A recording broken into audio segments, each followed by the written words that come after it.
Hello friends, कैसे हैं आप सब। स्वागत है आपका इन्फॉर्मेटिव मेडिसिन टिप्स में। Please subscribe, like, share, comment our YouTube channel. Thank you. आज हम आपको टोरेक्स कफ सिरप के बारे में बताएंगे।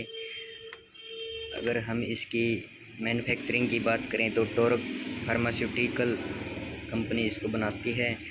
अगर हम इसके अंदर इंग्रेडिएंट की बात करें तो diphenhydramine hydrochloride, terpin hydrate and ammonium chloride and sodium citrate इसके अंदर पाया जाता है, जो कि खांसी के लिए बहुत ही अच्छी दवाई है।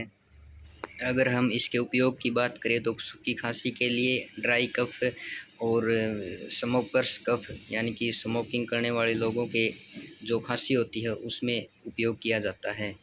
और इसके एमआरपी की बात करें तो इसका एमआरपी 120 120 रुपये एमआरपी है।